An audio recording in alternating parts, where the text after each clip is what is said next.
सभी बीएलई भाइयों को मेरा नमस्कार। मैं नवल शर्मा सीएससी उत्तर प्रदेश टीम से आज की मुलाकात श्रृंखला के क्रम में आज हम सीएससी से आधार सर्विसेज जो कि हम अपने यूसीएल बीएलई भाइयों के माध्यम से आधार संशोधन का काम करते हैं, तो उस पे कुछ एक अपडेट्स हुए हैं। अभी सॉफ्टवेयर को लेके सॉफ्टवेयर अभी अपडेट हो रहा है, और इस बीच चूंकि समय समय पे जब भी यूआईडीआई के द्वारा बैकएंड से कुछ काम किया जाता है सॉफ्टवेयर पे या सर्वर पे, तो उस समय एक चैलेंजिंग पोजीशन आ जाती है। सॉफ्टवेयर जब भी अपडेट होगा या बैकएंड से वो काम करेंगे तो आपको पैकेट रिजेक्शन या पैकेट आपके सक्सेसफुली अपलोड ना होना, हाँ, तो इस तरह की जो है या पैकेट होल्ड पे होने की जो समस्या है उसका सामना करना पड़ सकता है। ऐसा हमने पहले भी आप लोगों को बताया हुआ है। इस बीच जैसा कि मैंने बताया कि सॉफ्टवेयर अपडेटिंग पे है, अभी कुछ काम कर रही है यूआईडी टीम बैकएंड से, इसलिए ही अभी पिछले कुछ एक दिनों से आपके द्वारा हम लोगों को ये हमने खुद भी चेक किया कुछ एक सिस्टम्स को रिमोट पे लेके कि पैकेट जो है वो नो डिस्क्रिप्शन फॉन्ट में मोस्टली पैकेट्स जो है रिजेक्ट हो रहे हैं या डेटा जो है वो प्रोसेस नहीं हो रहा है सक्सेसफुली। अगर पैकेट क्रिएट हो रहे हैं तो फिर अपलोड नहीं हो रहा है सक्सेसफुली। तो आप सभी बीएलई भाइयों से थोड़ा सा अनुरोध है, क्योंकि अभी अपडेट्स यूआईडी के द्वारा जो अभी कल अपडेट हम लोगों को मिला है, इस एक्सरसाइज को पूरा कर लिया गया है और जो भी पैकेट्स आपके द्वारा कल दोपहर बाद से बनाए जा रहे हैं, क्रिएट किए जा रहे हैं, वो सक्सेसफुली अब अपलोड होंगे और वो रिजेक्शन वाले जो इश्यूज थे उसको रिजॉल्व कर लिया गया है। तो आप लोग अब निश्चिंत होकर काम करिए। जो भी सर्विसेज आपके सॉफ्टवेयर पे आधार सॉफ्टवेयर पे आ रही है तो उन पे आप काम कर सकते हैं। अब जो पैकेट्स आपने कल दोपहर 2 बजे से पहले या कल से पहले बनाए हुए हैं, चूंकि हम लोगों ने जिस तरह से मैसेज फ्लोट किया तो सभी बीएलई भाइयों का ये क्वेरी आ रही थी कि सर वो पैकेट्स तो अभी भी रिजेक्ट हैं, वो होंगे नहीं होंगे या दोबारा करना है। तो ऑलरेडी हमने आपको कन्वे किया था, वो पैकेट्स आपको दोबारा से एनरोलमेंट रेजिडेंट्स का नहीं करना है। वो पैकेट जो है रिप्ले रीप्रोसेस हो जाएंगे, बहुत जल्दी ही रीप्रोसेस हो जाएंगे। मोस्ट प्रोबेबली जो है अपकमिंग डेज में जो है वो रीप्रोसेस हो जाएंगे। आपको दोबारा से रेजिडेंट का उन्हें री एनरोल करने की जरूरत नहीं है। आप रेजिडेंट को, चूंकि एक चैलेंज होता है, रेजिडेंट जो होते हैं आप जैसे नॉर्मली काम कर रहे हो तो अमूमन 1-2-3 दिन में उसका काम हो जाता है, और अभी उसका काम नहीं हो पा रहा होगा तो वो आपसे आके क्वेरी कर रहे होंगे बार बार, और कभी कभी जो है ऑकवर्ड थोड़ा सिचुएशन हो जाती है। तो आप लोगों से थोड़ा अनुरोध है कि जो रेजिडेंट्स जिनका आपने काम किया है पिछले कुछ दिनों में और इनकेस उनके पैकेट रिजेक्शन में हैं या पैकेट उनके जो है सक्सेसफुली जनरेट नहीं हुए हैं, तो आप उनको पेशेंसली थोड़ा सा धैर्य रखने के लिए बोलिए कि वेट करें, और वो जो पैकेट उनका है जो भी एनरोलमेंट उन्होंने काम कराया है आपके माध्यम से, तो वो जल्दी ही हो जाएगा। तो थोड़ा सा आपको अपने व्यवहार और कंटेंट को अच्छे से बताना है, समझाना है, क्योंकि ये जो इशू है ये टेक्निकल इशू है, बैकएंड से चल रहा था। हालांकि अब इसको रिजॉल्व कर लिया गया है, तो सभी बीएलई भाई अब अपना काम जो है सुचारू रूप से आगे जारी रखें। इस तरह से ये इसकी मैंने आपको जो दिखा रहा हूँ, नो डिस्क्रिप्शन फॉन्ट रिजेक्शन का रीजन, या फिर दूसरे एक साइड में दिखाया मैंने कि पैकेट अपलोडेड, लेकिन उनका कोई अभी स्टेटस नहीं दिखा रहा है। तो स्टेटस नहीं दिखा रहा है या नो डिस्क्रिप्शन फॉन्ट में रिजेक्शन में आपके रीजन के साथ में जो पैकेट रिजेक्ट हुए हैं, उससे आपको पैनिक नहीं होना है। ये जो पॉकेट्स हैं सभी रीप्रोसेस होके सक्सेसफुली जनरेट हो जाएंगे आने वाले दिनों में। अब एक थोड़ा चेंज ये है कि जो सॉफ्टवेयर है वो अपडेट हुआ है। कुछ बीएलई भाई के जो सॉफ्टवेयर हैं वो ऑटो अपडेट हो गए होंगे, लेकिन कुछ बीएलई भाई हैं अभी जो कि पुराने सॉफ्टवेयर वर्जन पे काम कर रहे हैं। रिसेंटली जो अपडेटेड वर्जन है यूआईडीआई के द्वारा अभी लॉन्च किया है वो 176, 177, 178। तो 176 से एबव जितने भी क्लाइंट वर्जन ईसीएमपी यूसीएल सॉफ्टवेयर जो हमारे बीएलई भाई काम कर रहे हैं, ये ही काम करेंगे आफ्टर 29 मई।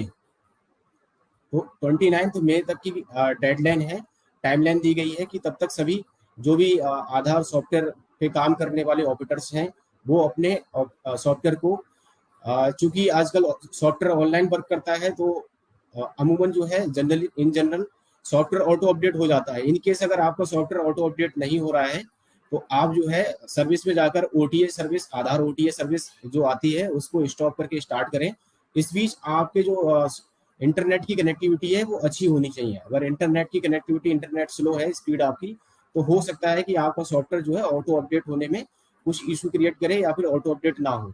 तो आप जो है 29 तक का समय दिया गया है, तब तक अपने वर्जन जिस पे भी आप अभी काम कर रहे थे, वो चाहे 163, 164, 165, 166, 167, 169, 171, 175 कुछ भी हो सकते हैं। तो जो भी वर्जन थे 175 तक, बिलो 175 जितने भी वर्जन हैं आधार सॉफ्टवेयर के, वो सभी 29 मई तक जो है टाइमलाइन दी गई है, वो तब तक चलेंगे। उसके बाद में वो काम करना बंद कर देंगे। तो आप समय रहते अपना प्रयास कीजिए कि ऑटो अपडेट आपका वर्जन हो जाए। इन केस अगर आपका ऑटो अपडेट नहीं होता है, तो फिर हम आपकी हेल्प करेंगे कि आपका जो सॉफ्टवेयर है उसको अपडेट कराया जा सके। क्योंकि हमेशा से हम लोग आपको यही बताते हैं कि जो अपडेटेड सॉफ्टवेयर वर्जन है उस पर ही काम करना होता है। इसीलिए अभी थोड़ा सा, चूंकि एक नंबर ऑफ ऑपरेटर्स काम कर रहे हैं आधार इकोसिस्टम में, तो ये भी नहीं कि एक दो दिन में ये एक्सरसाइज कंप्लीट हो जाए। इसीलिए यूआईडीआई जब भी कुछ सॉफ्टवेयर वर्जन अपडेट लेके आता है, तो उसमें समय दिया जाता है कि इतने समय तक आप इसको ऑटो अपडेट कर लीजिए, या फिर अपना जो भी एजेंसी या रजिस्ट्रार है उनसे संपर्क करके अपने सॉफ्टवेयर को अपडेट कराइए। तो हम लोग आपकी हेल्प करेंगे इसमें, अगर इनकेस आपका सॉफ्टवेयर अपडेट नहीं होता है। इन बिटवीन अभी हाल फिलहाल में आप जो भी सॉफ्टवेयर पे काम कर रहे हैं, तो ये ना समझे कि हम इस सॉफ्टवेयर में काम कर रहे हैं इसीलिए आपके पैकेट रिजेक्ट हो रहे हैं। ठीक है, तो पैकेट रिजेक्शन का जो रीजन था वो बैकएंड से था। चूंकि सॉफ्टवेयर पे अपडेशन या सर्वर पे अपडेशन का काम यूआईडीआई टेक सपोर्ट टीम के द्वारा किया जा रहा था, टेक्निकल टीम के द्वारा। इसीलिए चाहे अभी जो अपडेटेड वर्जन पे भी काम कर रहे थे, उनके भी पैकेट बैकएंड से रिजेक्शन में जा रहे थे। तो सभी बीएलई भाइयों से अनुरोध है आप लोगों का, चूंकि हम लोग जो भी आधार में सीएससी की स्टेट टीम है या डिस्ट्रिक्ट मैनेजर्स हमारे डिस्ट्रिक्ट पे हैं, जब भी कुछ ऐसा चेंज आता है तो आप जो है हम लोगों से संपर्क करते हैं। तो नंबर ऑफ ऑपरेटर्स हैं, तो एक साथ जो है पॉसिबल नहीं है कि सभी के सॉफ्टवेयर अपडेट किए जा सके या हो सके। आप लोग पेशेंस रखिए और अपने अपने स्तर से थोड़ा प्रयास कीजिए। अगर इनकेस नहीं होता है तो हम हैं आपके साथ में, आपका सॉफ्टवेयर अपडेट कराएंगे। 29 मई तक आपके जो भी सॉफ्टवेयर वर्जन अभी जिस पे काम कर रहे हैं, आप उस पे काम कर सकते हो और उस पे जो सर्विसेज आ रही हैं अभी, अभी आप लोगों ने एक चेंज देखा होगा, हमारे जो भी यूसीएल भाई हैं काम कर रहे हैं यूसीएल क्लाइंट पे, जो अपडेटेड वर्जन है 178, उस पे कुछ एक सर्विसेज को रिस्ट्रिक्टेड कर दिया गया है। उसमें जैसे हम लोग नेम चेंज या डीओबी या जेंडर जो अपडेट कर पाते थे, वो सर्विस को बार्ड कर दिया गया है। अब हम उस जो अपडेटेड क्लाइंट वर्जन है उसके माध्यम से नहीं कर पाएंगे। तो सभी बीएलई भाइयों से अनुरोध रहेगा कि इसमें हम लोगों को आपकी सपोर्ट की जरूरत है, और इसको जो है अनदर वे में ना लें कि हमारा तो अब जो है काम ही सारा ठप हो गया, अब क्या काम करेंगे नाम डीओबी और जेंडर चेंज करने का। क्योंकि डीओबी अपडेट हो गया है या फिर नाम चेंज की जो है नाम करेक्शन की एनरोलमेंट्स जो थे अपडेट्स थे, वो काफी आपके यहाँ पे रेजिडेंट्स आते होंगे जिनके माध्यम आपके माध्यम से जो कि अपना काम कराते थे। हमें समझना होगा जैसा कि पिछले कुछ एक समय से कंटिन्यूअस पिछले लगभग 1.5 साल से आधार डॉक्यूमेंट गलत लेने पे, डॉक्यूमेंट एरर पे आए दिन ऑपरेटर्स की आईडी सस्पेंड होती थी, और एज पर क्लॉज जो भी पेनल्टी है वो भी इम्पोज होती आ रही थी। और पेनल्टी भी अब यूआईडीआई ने नवंबर 2022 से रिवाइज कर दी थी, जो कि डीओई 2 की एरर की पेनल्टी थी 25 रुपये पर पैकेट, जिसको बढ़ाकर 1000 रुपये पर पैकेट कर दिया गया। तो आपने पिछले कुछ एक समय से आपने देखा भी कि अब वो पेनल्टी काफी हैवी पेनल्टी इम्पोज हो रही है, और चांसेस भी जो ज्यादा एरर के थे वो इन्हीं दो सर्विसेज में ज्यादा थे, जो कि नाम अपडेट्स या फिर डीओबी अपडेट्स। हमें समझना होगा जो भी रेजिडेंट्स आपके यहाँ पे काम कराने आ रहे हैं कि आधार एक जो प्रोजेक्ट है, अगर आधार प्रोजेक्ट की बात करें, ऑलमोस्ट मोर देन 10 ईयर्स हो गए आधार को लॉन्च हुए, और लोगों ने अपना आधार बनाना स्टार्ट करा किया, लोग बनवा रहे थे। और उसके बाद में अपडेशन की भी जो थी, जब से आधार का यूसेज बढ़ा, चाहे वो बैंक्स हो गए या फिर आप डीबीटी के माध्यम से गवर्नमेंट जो है जितनी भी सर्विसेज आम जनमानस तक पहुंचा रही है डायरेक्ट, तो आधार जो डॉक्यूमेंट है उसके यूसेज को देखते हुए समय समय पे लोगों ने अपना आधार में जहाँ पे भी उनको चैलेंजेस फेस हुए तो अपडेट भी कराया है। अगर अभी भी जो है रेजिडेंट अपने आधार को अपडेट कराने चाह रहे हैं, तो उसके पीछे क्या रीजन, वो समय रहते अपना आधार अपडेट क्यों नहीं करा पाए, क्या मकसद है उनका। या दूसरी अगर हम देखें तो जो डीओबी है या फिर जेंडर हो गया या नेम हो गए, इन अपडेट्स के जो है नंबर ऑफ अटेम्प्ट्स दिए गए हैं कि वो एक बार करा सकते हैं या 2 बार करा सकते हैं। अगर इसके बाद में अगर वो कराने की कोशिश करते हैं तो लिमिट क्रॉस में जाता है। इन केस अगर गलती से चाहे वो रेजिडेंट ने जानबूझ के कराया हो या फिर हमसे गलती से किसी का नाम अपडेट हो गया या फिर उसका जेंडर अपडेट हो गया या डीओबी अपडेट एक बार हो गया गलती से, ठीक है, या वो रेजिडेंट ने अपने आप से कराया और उसकी जो लिमिट थी उसको अपडेट कराने की जो चांसेस थे वो कंप्लीट हो चुके हैं, तो आप लोग देखते हो एक बड़ा चैलेंज जो है रेजिडेंट के सामने आ जाता है कि वो अब दोबारा से अपडेट कराना चाह रहा है। भले ही उसका जो पहले हुआ है वो जाने अनजाने में गलती हुई है, उसका नेम करेक्शन में, डीओबी में, या फिर जेंडर चेंज हो गया है गलती से, लेकिन अगर अब उसको एक्चुअल में कराना है, अपना जो भी चीज है उसकी फैक्चुअल है आज की डेट में प्रेजेंट, तो भी उसको जो है बड़ा ही प्रॉब्लम फेस करनी पड़ती है, आरओ विजिट करना पड़ता है। और आप समझ रहे हैं कि आरओ की अवेलेबिलिटी स्टेट लेवल पे, चूंकि हमारा स्टेट यूपी स्टेट बड़ा है तो हमारा लखनऊ में ही आरओ है, तो यहाँ पे पॉसिबल है एक बार क्योंकि आरओ रेजिडेंट विजिट कर लें, जैसे नेम चेंज किया है या फिर उसकी बात करें तो उसमें जो है डॉक्यूमेंटेशन की प्रक्रिया भी थोड़ा सा टिपिकल है, तो इसीलिए थोड़ा सा रिस्ट्रिक्ट किया गया है कि रेजिडेंट जो भी आपके यहाँ पे काम कराने आते हैं, जो सी चीज़ें आसानी से कराई जा सकती हैं और जिसमें नंबर ऑफ एरर चांसेस कम है, वो सर्विसेज ही इजीली जो है लोगों को मुहैया कराई जा सके। तो आधार यूसीएल पे हमारे हम नंबर, मोबाइल नंबर को अपडेट कर रहे हैं अभी और कर भी पाएंगे, और एड्रेस भी अपडेट कर रहे हैं, एड्रेस भी अपडेट कर पाएंगे। तो हम ये ना समझे कि हमारा नेम करेक्शन, डीओबी करेक्शन हमारे यूसीएल क्लाइंट पे नहीं है या फिर नहीं रहेगा, तो हमारा जो है बहुत बड़ा लॉस हो जाएगा। हमारे पास में पिछले 6 महीने से हम लोग देख रहे हैं कि एक मेजर सर्विस और एक प्रोजेक्ट के रूप में यूआईडीआई ने लॉन्च किया है आधार डॉक्यूमेंट अपलोड सर्विस। जो भी रेजिडेंट जिनके आधार जो है 10 साल से पुराने हो गए हैं और इनकेस उन्होंने कोई भी अपने आधार में डेमोग्राफिक से संबंधित चेंजेस नहीं कराए हैं, इट मीन्स उन्होंने कोई भी पीओआई और पीओए जो उनके आईडी एड्रेस प्रूफ है और वो अगर अपडेट नहीं कराए हैं, तो फिर ऐसे सभी रेजिडेंट्स को दोबारा से अपने आधार में डॉक्यूमेंट अपलोड कराने की जरूरत है। तो इस सामने जो आपको एक स्लाइड दिख भी रही होगी, इस स्लाइड के माध्यम से मैं आपको यही बताने की कोशिश कर रहा हूँ कि अगर आपको ये जो लग रहा है कि मेरा नेम करेक्शन या डीओबी करेक्शन हट जाने से यूसीएल का मेरा बिजनेस, या आप चूंकि आप बीएलई हो, आप हमेशा जो भी सर्विस पे काम कर रहे हो, आप बिजनेस या फिर जो है एंटरप्रेन्योर हो तो एंटरप्रेन्योरशिप के रूप में देखते हो, तो हमें ये समझना होगा कि यूसीएल में 2 सर्विस कम होने से हमारे पास में एक बड़ा स्कोप है डॉक्यूमेंट अपलोड प्रोजेक्ट पे, और जो भी डिसीजन से मतलब चाहे यूआईडी के एंड से रिस्ट्रिक्शन की गई हैं, वो सीएससी एज ए रजिस्ट्रार जो है उसको फॉलो करने में, और आप जो इकोसिस्टम का पार्ट है, आपसे हमेशा से यही उम्मीद की जाती है कि जो भी डिसीजंस या जो भी एसओपी है, जो ओएम समय समय पे जारी किए जाते हैं यूआईडीआई के द्वारा, उनको फॉलो करना, उनका रेस्पेक्ट करना और उसको आगे लेके चलना हम ही सभी लोगों का जो है एक जिम्मेदारी है।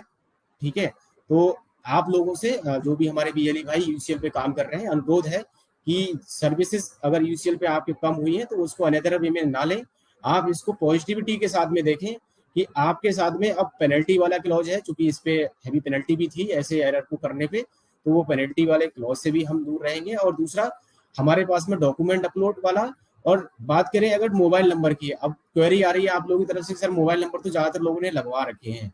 आप बिलीव नहीं करोगे जो आंकड़े यूआईडीआई के द्वारा शेयर किए जाते हैं, और अभी भी प्रेजेंट टाइम में अगर हम देखें यूआईडीआई ने जो बताया है, लगभग 30% रेजिडेंट्स अभी ऐसे हैं जिनके मोबाइल नंबर आधार में लिंक नहीं है। तो हमें समझ सकते हैं कि 30% अगर बात हो रही है परसेंटेज में भी, तो नंबर्स कितने होंगे। अगर यूपी में बात करें तो आप करोड़ों में देखिए कि वो करोड़ों में संख्या है। सेम चीज डॉक्यूमेंट अपलोड प्रोसेस पे भी करोड़ों में संख्या है जो भी रेजिडेंट्स हैं जिनके 10 साल से पहले आधार बने थे और उनके हमें डॉक्यूमेंट अपलोड करने हैं, वो हमारे माध्यम से करा सकते हैं। हालांकि एसएससीपी पोर्टल है उसके माध्यम से भी वो डायरेक्ट कर सकते हैं, लेकिन चूंकि जो संसाधन है उसकी अवेलेबिलिटी आप समझते हैं, हम लोग गांव लेवल पे, विलेज लेवल पे काम कर रहे हैं, तो जो भी रेजिडेंट आपके आसपास रहते हैं, जिस लेवल पे हमारी रीच है, वो हमारा फेथ है उन पे और वो हमसे काम कराना पसंद करते हैं। तो ट्रांजेक्शन्स को बढ़ाने को लेके जो चैलेंजेस आप सोच रहे हैं या समझने की कोशिश कर रहे हैं, वो चैलेंजेस नहीं आने हैं अगर आप जो स्लाइड सामने दिख रही है इन सभी चीजों को ध्यान में रखते हुए काम करेंगे।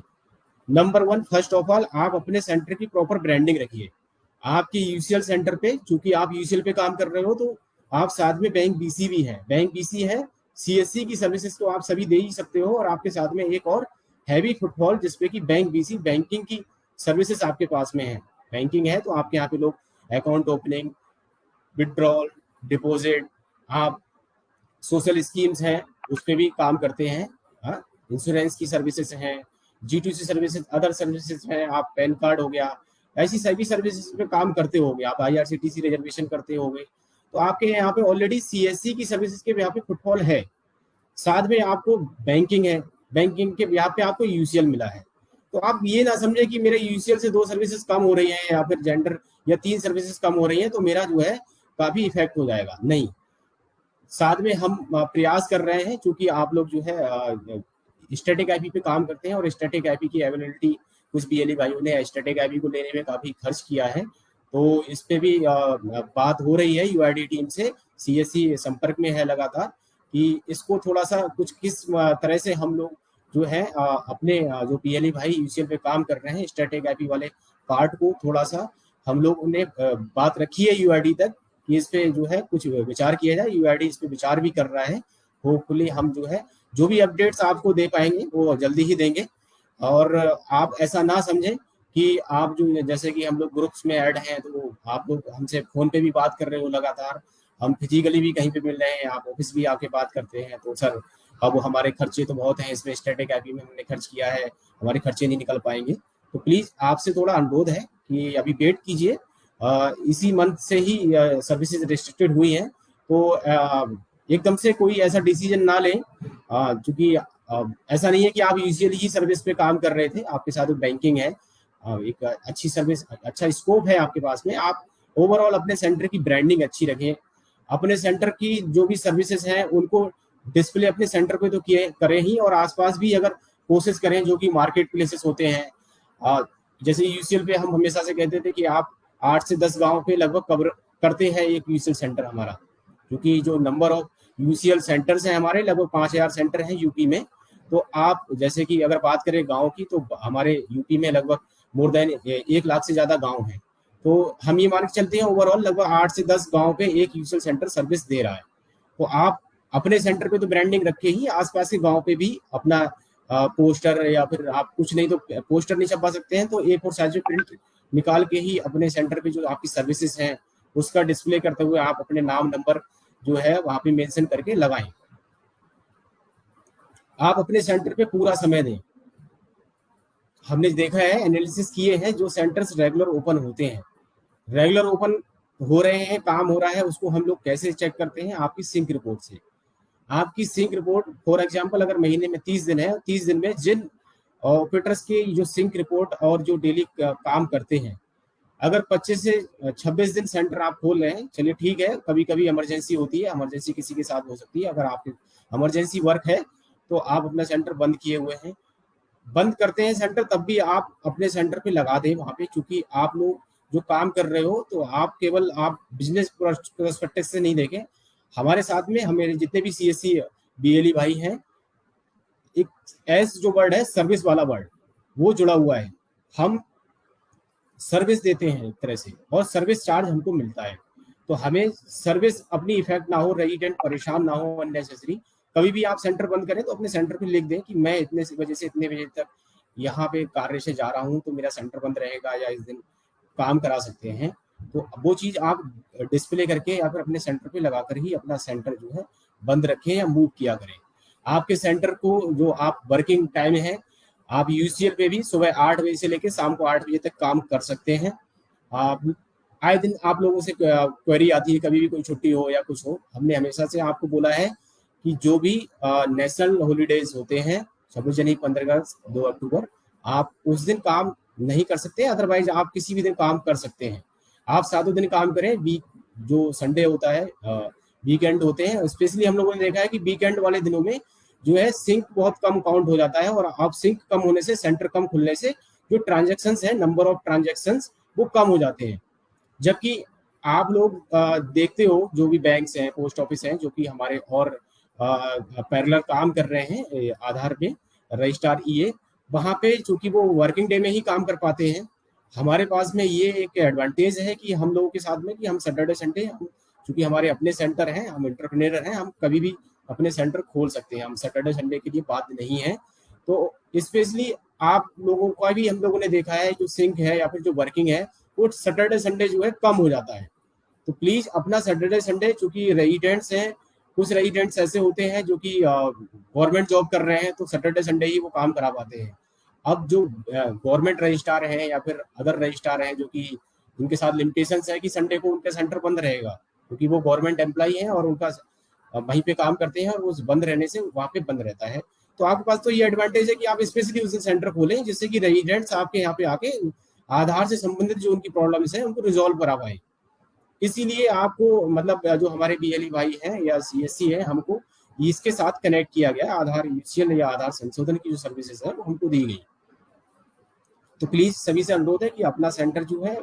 7 डेज खोलें और सुबह 8 बजे से 8 बजे तक आप अपनी क्षमता के अनुसार काम करें। मीडिया कवरेज समय समय पे आप जो है अगर कोशिश करें तो जो लोकल न्यूज़पेपर होते हैं तहसील लेवल या फिर सब डिस्ट्रिक्ट लेवल से कुछ एक न्यूज़ कवरेज होती है, पब्लिश होती है, तो वहाँ पे भी आप अपना कुछ एक्स्ट्रा एक्टिविटी कर रहे हैं तो उसको भी आप लोग जो है हाईलाइट कर सकते हैं, जिससे कि आसपास के जो रेजिडेंट्स हैं उस लोग रहते हैं आपके आसपास उनको पता रहे, पता लग सके कि यहाँ पे ये जाके ये काम कराया जा सकता है। आप अपने रेजिडेंट के साथ में बिहेवियर जो है वो बहुत ही पोलाइट रखें। अगर इन केस अगर आप कोई काम उनका नहीं कर पा रहे हैं, आपके पास में अगर फैसिलिटी नहीं है तो उनको मिसगाइड ना करें, ठीक है। आप बताएं कि ये काम यहाँ पे नहीं हो सकता है, अगर आपको पता है तब सजेस्ट करें कि वहां पे जाके आप अपना काम करा लीजिए। ये नहीं कि जो काम आप कर भी नहीं सकते हैं उसके लिए भी आप उनको जो है कह रहे हैं कि हम ये काम करा देंगे। आपके पास जो सर्विसेज नहीं है आप उनको इंसिस्ट ना करें कि वो आपके यहाँ पे कराने के लिए या फिर किसी भी तरह की अननेसेसरी जो है कोई और इलीगल या फाइनेंशियल एक्टिविटीज में इन्वॉल्व होने की कोशिश इस चीज में ना करें। जो सर्विसेज आपके पास है वही सर्विसेज करें और उसका चार्ज जो निर्धारित शुल्क है वही शुल्क लें, किसी भी तरह से ओवर चार्ज या इस तरह की एक्टिविटी में इन्वॉल्व ना हो। यही चीजें होती हैं जो कि कस्टमर डीलिंग या फिर आपकी जो मार्केटिंग है उसको इनहेंस करती हैं। रेजिडेंट जो है आपके यहाँ काम करा के जा रहे हैं, माउथ पब्लिसिटी के थ्रू दूसरे लोगों को बताते हैं कि वहाँ पे जो है काम कराने गया, मेरा काम बड़ी ही आसानी से हुआ। उन्हें वहाँ पे नहीं होता था तो उन्होंने मुझे बताया कि वहाँ पे जाके काम करा लीजिए, ठीक है। और जो शुल्क थे वहाँ पे लगे हुई थी रेट लिस्ट और उसी के अनुसार उन्होंने मेरे से शुल्क लिया। तो इस चीज का थोड़ा सा ध्यान रखें, लोगों को अवेयर करें डॉक्यूमेंट अपलोड प्रोसेस के लिए, क्योंकि अब 6 महीने से ज्यादा इस पे समय निकल चुका है यूआईडीआई के द्वारा जो डॉक्यूमेंट अपलोड प्रोसेस को स्टार्ट किया गया था, लेकिन उसके बावजूद भी अब इस पे अभी तक जो है बहुत ज्यादा मूवमेंट नहीं आ रही है। तो आप लोगों से रिक्वेस्ट है, हमारे पास में अभी जो स्कोप प्रेजेंट टाइम में या आने वाले समय में है वो डॉक्यूमेंट अपलोड प्रोसेस पे ही है। जिस तरह से यूआईडीआई को हमसे उम्मीद है, अभी तक हमने बहुत अच्छा पहले भी किया है और हम आगे भी करेंगे, और हमने अपने अपने यूसीएल बीएलई भाई जो आप बीएलई हैं उनके माध्यम से ही काम किए हैं। तो आप लोगों से रिक्वेस्ट है थोड़ा सा अपने आप को एजुकेट करें, आपके आसपास जो रेजिडेंट्स हैं, आपके घर परिवार, आपके फैमिली में, आपके फ्रेंड सर्किल में जो लोग हैं उनको समझाएं इसके बारे में, डॉक्यूमेंट अपलोड प्रोसेस के बारे में, और उनको उनकी जो पीओआई और पीओए हैं, यहाँ पे डॉक्यूमेंट अपलोड प्रोसेस में आईडी प्रूफ और एड्रेस प्रूफ दोनों ही प्रूफ अपलोड करने की जरूरत है। ऐसा नहीं है कि आईडी या एड्रेस प्रूफ एक ही बात हो रही है, दोनों ही डॉक्यूमेंट अपलोड करने हैं रेजिडेंट को। इन केस मान लीजिए अगर किसी रेजिडेंट ने, अब कुछ बीएलई भाई बोलते हैं कि सर आपने बोला है कि डेमोग्राफिक अपडेट अगर उसने करा लिया है, इस बीच में मान लीजिए नाम संशोधन कराया उसने, तो नाम संशोधन कराने में क्या किया होगा उसने, कोई आईडी प्रूफ दिया होगा अपना, इट मीन उसने एड्रेस प्रूफ अपना अपडेट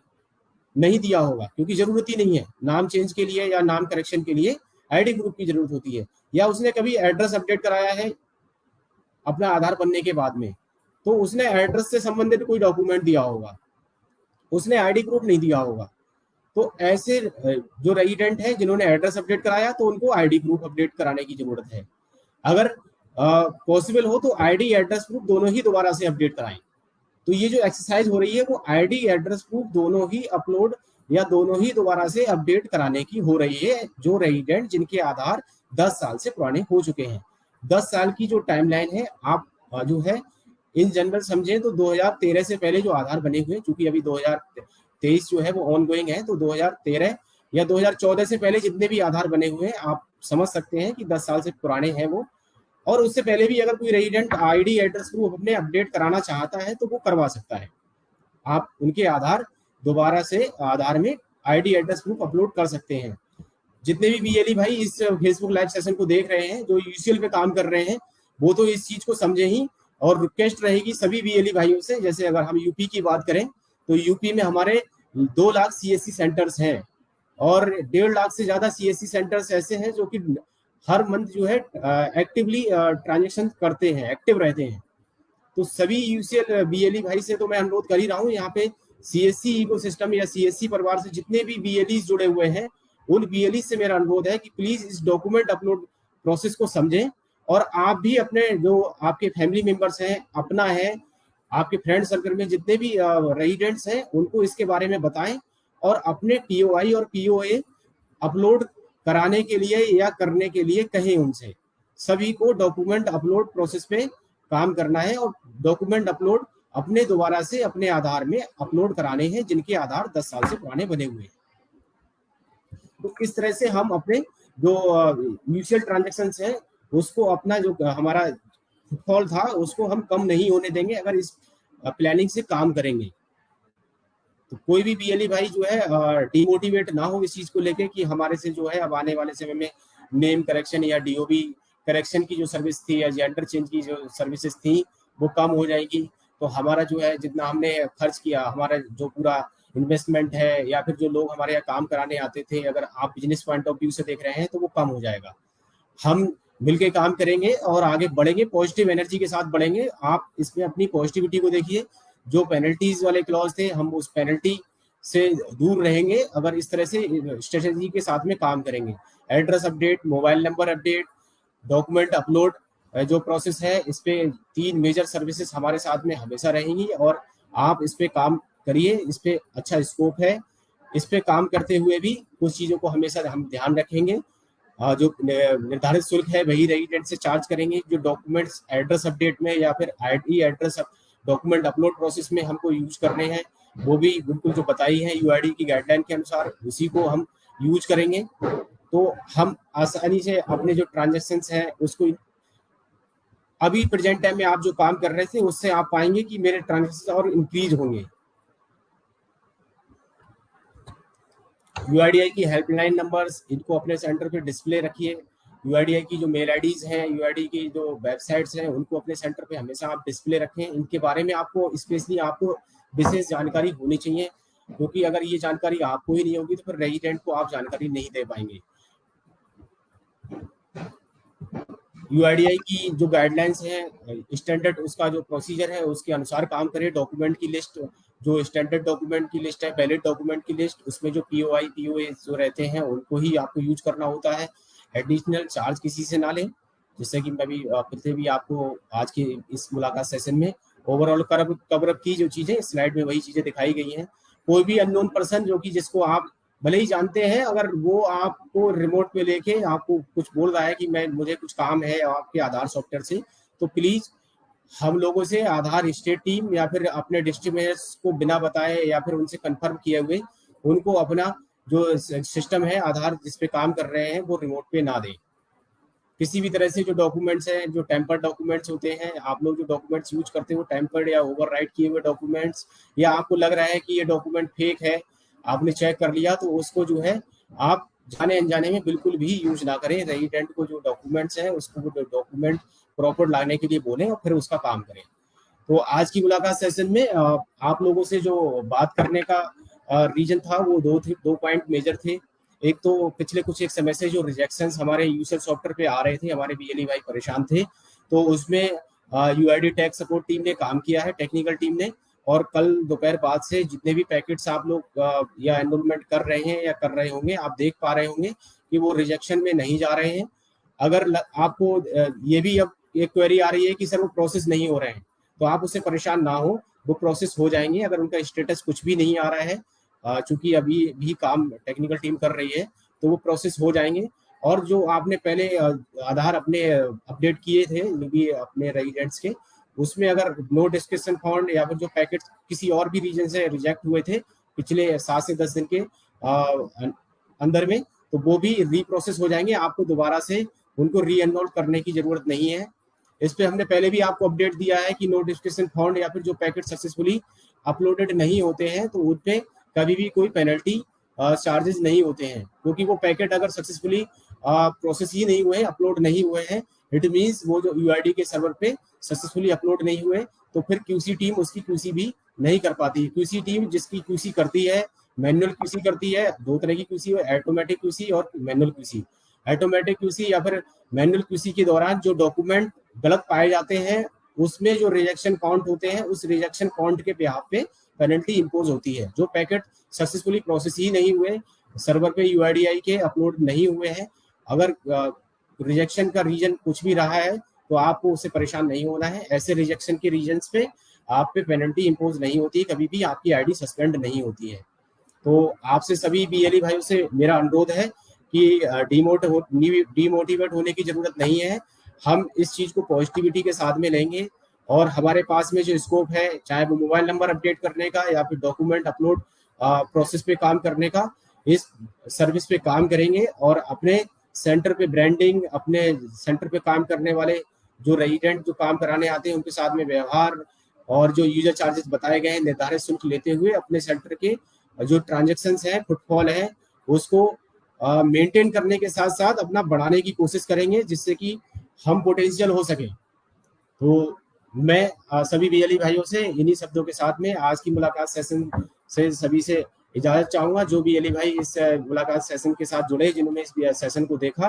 उन सभी बीएलई भाइयों को बहुत बहुत धन्यवाद। इस फेसबुक लाइव सेशन को आप हमारे सीएससी उत्तर प्रदेश पेज से आज की जो डेट है, जैसे कि आज की डेट में जो सेशन हो रहा है, उस पर वो हमेशा सेव रहता है, आप कभी भी इस मुलाकात सेशन को देख सकते हैं दोबारा से। तो मैं इसी शब्द के साथ में अपने आपकी मुलाकात सेशन से सभी बीएलई भाइयों से इजाजत चाहता हूँ। नमस्कार।